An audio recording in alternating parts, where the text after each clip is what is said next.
मेरा देवर औरतों की मसाज करता था। मेरा अक्सर दिल करता था कोई मुझे भी मसाज करे, मगर शर्म के मारे देवर को ना कहती। मैं रोज के मुताबिक सुबह जल्दी में उठ जाती थी, मगर इस कदर कामकाज भरी जिंदगी से थकने लगी थी। मैं अब कुछ वक्त आराम करना चाहती थी। पिछले 5 सालों से मेरा एक ही रूटीन था, सुबह सवेरे उठकर नाश्ता बनाना और उसके बाद घर की सारी काम निपटाकर उसके बाद पति के साथ खेतों में रवाना हो जाती। फिर दिन भर का काम करने के बाद शाम के वक्त वापस आती और खाना बनाती और इस तरह पूरे घर को संभाल रही थी। घर में मेरे अलावा और कोई औरत नहीं थी और घर की जिम्मेदारियां मुझ पर अकेले ही थी। इसके साथ साथ खेतों में जाना, वहां पर कामकाज करना, बहुत ही ज्यादा थक चुकी थी। मैं जब सुबह घर से बाहर जाने लगती तो हमारे घर पे मोहल्ले की और करीबी गांव की औरतें मेरे देवर के पास मसाज करवाने के लिए आ जाती थी और शाम तक उसका आना जाना लगा रहता था। उसके ऐसे काम से अच्छी खासी आमदनी हो जाती थी। वह पढ़ा लिखा था और खेतों में काम नहीं करना चाहता था। यही वजह थी कि मुझे अपने पति की मदद करवाने के लिए खेतों में जाना ही पड़ता था। हमारे गांव का यह रिवाज था कि सभी औरतें अपने पति के साथ मिलकर ही काम करवाया करती थी और उसका हाथ बटाया करती थी। मैं खुद थकान से चूर चूर हो जाती थी, पर जब मैं घर आती थी तो देवर को देखकर सोचती थी कि काश मैं अपने देवर से मालिश करवा लूं, मगर हमेशा शर्म और लिहाज से अपने देवर से कुछ नहीं कह पाती, क्योंकि मेरे ससुराल में मर्द से बात करना मना था और यही रिवाज था। देवर से ज्यादा बात करने की इजाजत नहीं थी। मेरे पति ने मुझे पहले ही दिन बता दिया था कि हमारे यहाँ औरतों का मर्द से ज्यादा बातचीत करना पसंद नहीं किया जाता। मैं भी खुद कम बोलती थी। मैं भी जरूरत के वक्त ही उसके साथ बात किया करती थी और तीनों वक्त मैं देवर के कमरे में खामोशी से खाना रख कर आती थी। कभी कभी उसका मूड होता था तो वह हम दोनों मियाँ बीवी के साथ खाना खा लेता। ज्यादातर वो अपने कमरे में ही रहता था और अपने कमरे के साथ उसने एक कमरा बनवाया हुआ था जहाँ पर अपना काम धाम करता था। मुझे अपने देवर की समझ नहीं आती थी। वैसे तो वह बहुत ही खामोश और शर्मीला था, मगर मैं अक्सर सोचती थी कि फिर वो ऐसा काम कैसे कर लेता है। औरतों को मसाज देने में क्या उसे शर्म नहीं आती? मुझे तो सोचकर ही शर्म आने लगती थी। जब मैं अपने पति से ये बात की तो वह हंसकर कहने लगे, इसका तो ये काम है और रोजगार भी उसी से ही चलता है। अगर वो अपने काम पर शर्माएगा तो खाएगा कहाँ से? उनकी बात सुनकर मैं खामोश हो गई थी। पर कभी कभी मेरा दिल करता था कि मेरी भी कोई पीठ की मालिश कर दे, कि मेरी थकान दूर हो सके, मगर मैं अपनी ख्वाहिश का इजहार किसी से भी नहीं कर सकती थी। मेरी शादी को इस वक्त 3 साल हुए थे।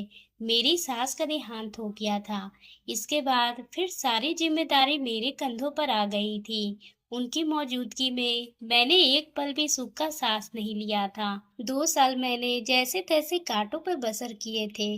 वह पल पल मुझ पे निगाह रखती थी। मैं कहाँ जा रही हूँ, क्या कर रही हूँ? मैं उस माहौल में बहुत ही ज्यादा परेशान हो चुकी थी। मेरी शादी के 1 साल बाद उन्होंने मुझे औलाद ना होने के ताने देना शुरू कर दिए थे। मैं ऊपर वाले से रोकर दुआ मांगती थी कि मेरी जल्दी से जल्दी गोद भर दे, ताकि मुझे अपनी सास के तानों से छुट्टी मिल सके। मगर शायद मेरी किस्मत ही अभी तक एक भी औलाद अभी तक नहीं हुई थी। फिर कुछ ही महीनों के बाद फिर एकदम से मेरी सास बीमार रहने लगी थी। बहुत से हकीम और डॉक्टर ने उनका इलाज करवाने की कोशिश की गई, मगर उनकी बीमारी किसी की भी समझ में नहीं आ रही थी। उनके दोनों बेटे उनसे बहुत ही ज्यादा प्यार करते थे। मेरे ससुर का बहुत साल पहले ही देहांत हो गया था। मेरी सास ने उन दोनों को माँ बाप दोनों बनकर ही पाला था, इसलिए वह बहुत ही गुस्से मिजाज वाली औरत थी। उन्होंने सारी जिंदगी बहुत शराफत से गुजार दी थी। उनके माँ बाप ने उनसे दूसरी शादी करने का बहुत ही जोर दिया था, मगर अपने बच्चों की वजह से उन्होंने दूसरी शादी करने से इनकार कर दिया था। उन्होंने अपनी सारी जिंदगी अपने दोनों बेटों के लिए कुर्बान कर दी गई। यही वजह थी कि उनके दोनों बेटे भी उनके बहुत ही ज्यादा कद्र करते थे और अपनी माँ की बात उनके लिए हुक्म का पालन करना होता था और तमाम पूंजी अपनी माँ के इलाज के लिए खर्च कर दिए। ये सोचकर कि शायद अपनी माँ को बचा ले जाए, मगर वो जिंदगी ही इतनी लेकर आई थी कि चंद ही महीनों के बाद मैं दुनिया को छोड़कर जा चुकी थी। इसके बाद जहाँ मैं सुख की सांस ली थी, वहीं पर घर की सारी जिम्मेदारी मुझ पर आ चुकी थी। घरेलू काम के साथ साथ मुझे अपने पति के साथ जाकर खेतों में काम भी करना पड़ता था। मेरी सास की बीमारी के दौरान मेरे पति और देवर बहुत ही कर्ज चढ़ा चुके थे। उसकी वजह से हमारे हालात काफी हद तक खराब हो चुके थे और कर्ज उतारने के लिए हम तीनों बंदे ही अपनी जगह पर बहुत ही ज्यादा मेहनत कर रहे थे ताकि जल्द से जल्द कर्ज चुका सकूं। इसलिए अपने पति के साथ खेतों में जाने लगी। तब हमारे घर पे औरतों का आने जाने का सिलसिला शुरू हो जाता। हम उम्र की औरतें लड़कियां मेरे देवर के पास आती थी। मैंने आज तक कभी किसी से अपने देवर के बारे में कोई गलत बात नहीं सुनी थी। सब लोग ही मेरे देवर के शराफत की गवाही देते थे। मगर एक दिन बहुत ही अजीब बात हुई। उस दिन मैं दोपहर का खाना बनाने के लिए जब घर आई, तो मैं अपने मोहल्ले की एक लड़की को अपने देवर के कमरे से रोते हुए बाहर जाते देखा। मैं ये मंजर देखकर हैरत में पड़ गई थी। शादी के 5 सालों में ऐसा पहली बार हुआ था। मेरे देवर की शराफत का सारा गांव वाले गवाही देता था, जिसकी वजह से आज तक किसी को कोई तकलीफ नहीं पहुंची थी। तो फिर वह लड़की इस तरह रोते हुए वहां से क्यों गई थी? मैं ये देखकर परेशान हो गई और कुछ सोचने पर मजबूर हो गई। उसके बाद घरेलू जिम्मेदारियों में लगकर मैं इस बात को जैसे भूल ही गई थी। कुछ दिन के बाद जब मैं खेतों में वापस आ रही थी, तो वह लड़की अपने दरवाजे पर खड़ी थी। मुझे देखकर वो मेरे साथ इधर उधर की बातें करने लगी। मैं जल्दी जल्दी बातें करके मैं मेरे देवर के बारे में बात करने लगी। मेरे देवर ने उसके साथ अच्छा नहीं किया तुम्हारे साथ, पर मेरे बहुत पूछने पर भी उसने इस बात के बारे में नहीं बताया कि मेरे देवर ने क्या किया। इतनी बात कहने के बाद वो अपने घर वापस चली गई थी और मैं उसके बारे में सोचते हुए घर वापस आ गई थी।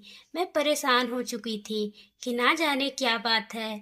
उस दिन जब वो क्यों रोते हुए वापस जा रही थी, उस लड़की की शराफत हमारे मोहल्ले में ठीक नहीं थी। अक्सर मेरे पति उसके बारे में बात करते थे कि उसकी वजह से मोहल्ले का माहौल खराब हो रहा है, मगर मैं नहीं जानती थी कि आखिर ऐसे क्या वजह है, उसके बारे में ऐसा क्यों कहते हैं। मेरे मोहल्ले की किसी औरत ने इतना मिलना जुलना नहीं था और ना ही किसी से इतना उठना बैठना था कि मुझे ऐसी चटपटी मसाले वाली बात सुनने को मिलती। इस बात को मैंने अपने पति के साथ करने के बारे में सोची, मगर वही मेरी कमजोरी। जब तक मेरे पति घर आने का वक्त हुआ था, तब तक जिम्मेदारियों में इस बात को मैं जैसे भूल ही गई थी कि मुझे उनसे कोई बात भी करनी थी। दिन इसी तरह से तेजी से गुजरने लगे थे और उस दिन हम दोनों मियाँ बीवी खेतों में काम कर रहे थे कि जब मोहल्ले का एक आदमी भागता हुआ वहां पर आया और हमें जल्दी से घर वापस चलने के लिए कहने लगा। हम दोनों ये सुनकर हैरान हो गए थे।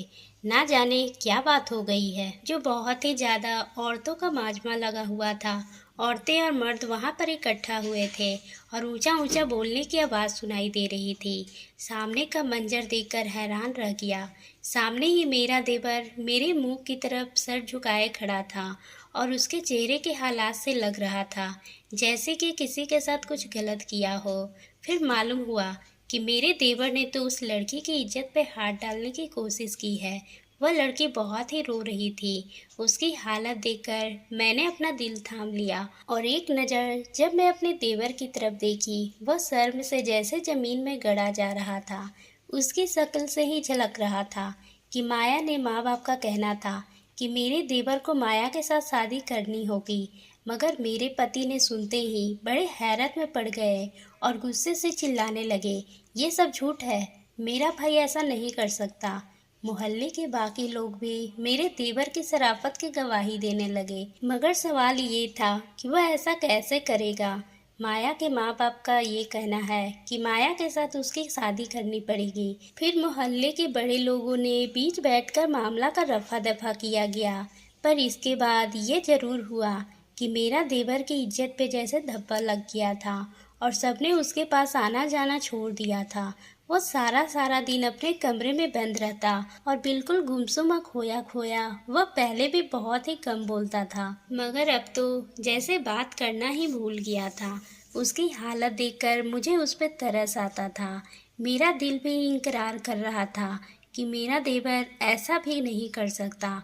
मेरे पति ने बहुत कोशिश की कि वह उनके साथ खेतों में जाकर काम करे ताकि उसका मन दूसरे कामों में लग जाए, पर उसे खेत का काम नहीं करनी थी। इसलिए वह शहर में ही किराए का कमरा लेकर रहने लगा और शहर में ही पढ़ाई करने लगा। अब हम दोनों मियाँ बीबी घर में अकेले रह गए थे। अक्सर मुझे अपने देवर की कमी महसूस होती थी। मेरे पति भी उसके लिए उदास रहते थे। मैं अक्सर यही सोचती थी कि कोई लड़की इतनी गिरी हुई क्यों ना हो, वैसे अपनी इज्जत का सरेआम तमाशा नहीं बना सकती। दूसरी तरफ मैंने अपने देवर पर भी भरोसा था। मैंने उन 5 सालों में उससे कोई भी खराबी नहीं देखी थी। मैं ये समझने से अनजान थी कि आखिरकार ये सब क्या था। कुछ ही महीनों यूं ही बीत गए। मुझे एक दिन जो खुशखबरी मिली, जिसको सुनने के लिए मेरे 5 साल से कान तरस गए थे। मैं माँ बनने वाली थी। मैं बहुत ही ज़्यादा खुश रहने लगी थी। मेरे पति ने मुझे खेतों का काम छुड़वा दिया और उन्होंने अपने साथ काम करने के लिए एक नौकर रख लिया था। मुझे ज़्यादा से ज़्यादा आराम करने को कहा करते थे। मेरी तरह उन्हें भी अपनी औलाद के लिए बहुत ही खुशी थी। हम दोनों ने इस खुशी के लिए इतने साल इंतज़ार किए थे। कुछ दिन के बाद मेरी देवर छुट्टी गांव वापस आया था और उससे मिलने के बाद रोज के मुताबिक अपने कमरे में जाकर आराम करने लगा। अब मेरे पति रात देर तक खेतों में काम करते रहे ताकि उन्हें ज़्यादा से ज़्यादा मुनाफा हासिल हो जाए। अब होने वाली औलाद की वजह से उन पर जैसे जिम्मेदारियां और बढ़ गई थी। मैं भी घरेलू कामकाज में बहुत ही थक जाती थी। इस दिन भी मेरी बहुत ही बुरी हालत थी। मेरे पति अभी तक खेतों में वापस नहीं आए थे। मैंने सोचा कि आज मेरा देवर घर पर है, मैं उससे मसाज करवा लूं, क्योंकि बहुत ही थकावट और बेचैनी महसूस हो रहा था। फिर मैं अपने देवर के कमरे में चली गई। मुझे देखकर वो चौंक गया।